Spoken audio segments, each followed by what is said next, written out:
concreto, alguns levaram o país à situação em que se encontra.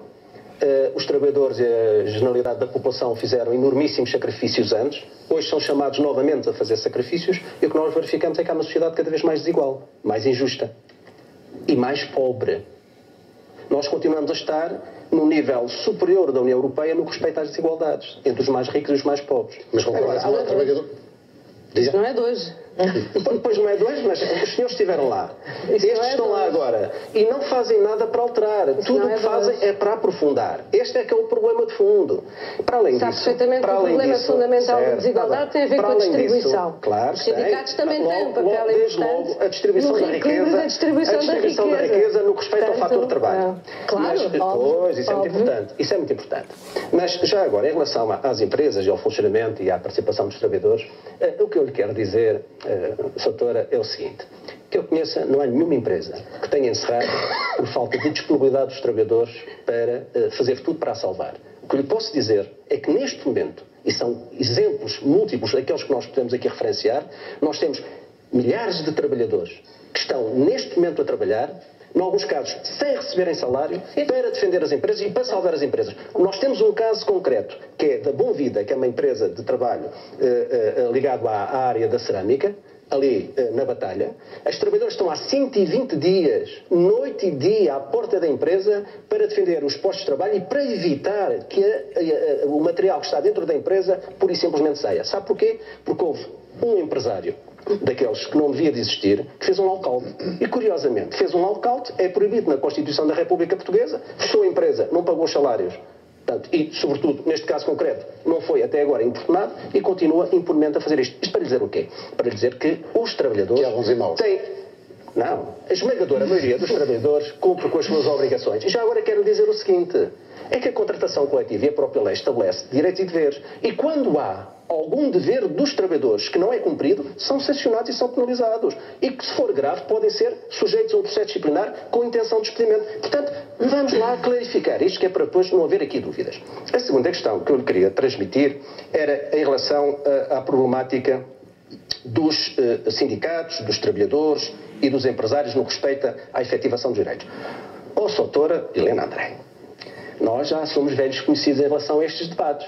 Eu quero lhe recordar, eu estava a ouvi-la e estava a dizer, parece que estamos outra vez a recuar aqui às discussões de há um ano ou um ano e meio atrás. Soutora, então digam-me lá, por que razão é que a senhora, enquanto ministra, incumbiu um grupo técnico de elaborar um estudo relativamente a um conjunto de condições do funcionamento das empresas e das relações laborais para dar suporte à discussão para a revisão do Código de Trabalho? E lembra-se tão bem como eu que as pessoas que constituem esse grupo de trabalho eram suspeitas. Foi a senhora que as nomeou. E esse grupo de trabalho concluiu estas 3 peças importantes. Primeiro, em relação às relações de trabalho, o que existe é unilateralidade das entidades patronais dentro das empresas. Segundo, existe uma baixa efetivação dos direitos dos trabalhadores. Terceiro, existe uma insuficiente intervenção da autoridade para as condições de trabalho. Quantas vezes nós dissemos à senhora, enquanto ministra, que aquela referência precisava de resposta imediata? E mais, o que se justificava era evitar que situações daquelas permanecessem e se aprofundassem. Até hoje não foi nada disso feito. Mas os senhores o que se preocuparam foi rever o Código de Trabalho para facilitar a caducidade das convenções de trabalho. Ou seja, não foi para valorizar a contratação coletiva, foi para destruir a contratação coletiva. Já lá vai. Isso não é verdade. É verdade, é. É verdade, ainda vou dar mais números a seguir. Sabe bem que isto não é verdade. Vou dar mais números a seguir, que é para todos os espectadores ficarem a ver quem é que fala a verdade e quem é que está ao lado da verdade. Mas para lhe dizer ainda, relativamente a esta matéria, que o objetivo foi procurar levar à caducidade das convenções coletivas para destruir a contratação coletiva e para a substituir pelas relações individuais de trabalho. E isto quer dizer o quê? Isto quer dizer o seguinte, e nós falamos com números e factos concretos, é que hoje, de acordo com os quadros de pessoal de 2009, um trabalhador efetivo tem um salário hora na ordem dos 5,40 €. Mas se formos a um trabalhador com contrato precário, tem um salário médio hora de 4 €. E se formos a um que esteja a trabalhar numa empresa de trabalho temporário, temos um salário hora de 3,30 €. É disto que estamos a falar. E, portanto, quando se fala aqui da legislação laboral, da necessidade de as coisas mudaram e temos... Não, as coisas estão a mudar, Soutora, mas estão a mudar para pior, em que os trabalhadores estão a ser utilizados, não não como pessoas, como seres humanos que precisam de ser valorizados e respeitados, mas como meros objetos descartáveis, num quadro de relações de trabalho que cada vez tem uma visão mais mercantilista da relação de trabalho. Isto é que não pode ser. Posso lhe dar N exemplos de pequenas empresárias, e neste caso vou falar da realidade que eu conheço, que entraram em insolvência porque os seus bens pessoais, tudo aquilo que eram os bens da sua família, foram postos como avais dos financiamentos bancários, que não foram possíveis de serem cumpridos. Enquanto os bancos sentaram à mesa com as grandes empresas e negociaram com as grandes empresas, com as pequenas empresas foram executar. Só este ano morreram quase 5.000 empresas. É um aumento de 12% face ao ano anterior e o dobro do valor registado em 2007, quando eclodiu a crise financeira. Da zona de Barcelos de Esposende está a ser às 3, 4 e 5 empresas a fechar por dia. As vendas não cobrem os custos, nós somos obrigados, logicamente, a encerrar, porque temos prejuízo diariamente. O comércio, a restauração e a construção são dos setores mais afetados. Este ano, só no comércio, fecharam 100 lojas por dia. Queremos a indenização? Queremos a indenização, então prontos, queremos aquilo que é nosso. Se eles não nos pagarem nosso dinheiro, o banco de certeza que vai pegar a casa e nós vamos perder tudo. Os dados mais recentes do Gabinete de Estatística da União Europeia vão ainda mais longe. Mostram que 225.000 pessoas ficaram sem trabalho em Portugal devido ao número de falências. Portugal registrou uma quebra anual de 3% das empresas ativas na economia. Quando falava de demora do ponto de vista da justiça, há um problema importante em Portugal, mas o problema das empresas quando um cliente não lhe paga não é no Tribunal do Trabalho. E o Tribunal do Trabalho, quando demora 3 anos... Desculpa, eu disse os dois. Pronto, quando o Tribunal do Trabalho demora 3 anos a resolver um problema, não é a falência de uma empresa que está em causa, é a falência de uma vida ou de várias vidas que dependem do trabalho. E por isso é tão grave o trabalho e o Tribunal do Trabalho e a Justiça no Trabalho, a ACT, a Autoridade para as Condições de Trabalho, e a sua falta de aplicação da lei de trabalho em Portugal. É um panorama diferente e nós devemos dar prioridade àquilo que é a vida das pessoas. A vida das pessoas não está num papel, não está numa garrafa de vinho que não é vendido ou num outro pedaço de plástico. Está em que não há nenhuma empresa que vá à falência porque um trabalhador deixa de lá trabalhar, mas há muitos trabalhadores que ficam com a vida em falência, em enormes dificuldades por ficarem sem o seu emprego.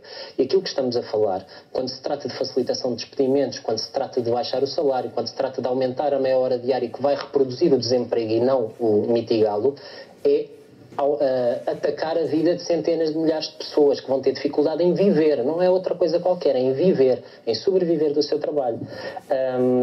Aquilo que nos parece é que está na hora de olhar para as medidas que têm sido tomadas nos últimos anos e observar, como disse, afirmou que a mão de obra mais barata talvez crie emprego. Nós já temos tempo para observar aquilo que tem sido o percurso do salário em Portugal, até do salário nominal. Nos últimos anos, aquilo que nós temos visto são despedimentos em catadupa. O despedimento tem aumentado nos últimos 10 anos, quase. Não é um percurso que tenha começado há 2 ou 3 anos. Temos visto a legislação do trabalho a facilitar os despedimentos e a torná-los mais baratos e o emprego não diminuiu. O emprego aumentou. As formas de trabalho precário aumentaram. Aqueles países da Europa que têm a legislação do trabalho mais protetora do direito ao trabalho e do salário são aqueles que não tiveram tanta afetação com a crise. E nisso é bom que a gente seja claros. Portanto, nós não teremos mais pequenas e médias empresas e um tecido empresarial que facilita a criação de emprego se as pessoas não tiverem dinheiro para ir ao café, se as pessoas não tiverem dinheiro, se os jovens não tiverem dinheiro para alugar uma casa, para serem independentes, para terem a coragem e a perspectiva de abordarem o futuro de uma forma positiva. Mas tudo isso depende de empresas saudáveis também. Tudo isso depende de empresas saudáveis que não podem responsabilizar os trabalhadores pelo seu falhanço. Foi aqui dita uma coisa que é inaceitável. A formação dos trabalhadores portugueses, e a doutora Helena André devia saber, é maior do que a dos empresários portugueses. Está-se a rir, porventura não conhece os trabalhadores portugueses em percentagem com qualificação superior são mais, em percentagem também, como é lógico, aos empresários com formação superior. A imigração... Bom, então, pelos vistos, não tem motivo para se rir. Eu, pelo menos, não tenho, que o drama é muito grande. E à volta de todos os jovens... Não, está a desconhecer completamente a realidade. Não é uma questão de desconhecer a realidade, Desculpe, é observarem os números. Provavelmente teria feito falta. Não, porque os números evoluem. Os trabalhadores portugueses... Deixe-me só terminar. Os trabalhadores portugueses que se estão a deslocar para o estrangeiro, e pelos vistos no último ano foram entre 100 a 120 mil, são trabalhadores qualificados na sua maioria. E, portanto, não há nenhum país que se possa projetar no futuro colocando esta mão de obra, este investimento humano e de conhecimento no estrangeiro. Só para terminar, de uma forma muito simples, tem sido dito que as pessoas vão à procura de condições mais flexíveis de trabalho, de mais maleabilidade e de uma forma de gerirem a carreira mais flexível. Mentira, basta falar com os trabalhadores que estão a sair para perceber que eles querem futuro, que eles querem olhar para o seu futuro de uma forma que possam perspectivar 2, 3, 4, 5, 10 anos da sua vida.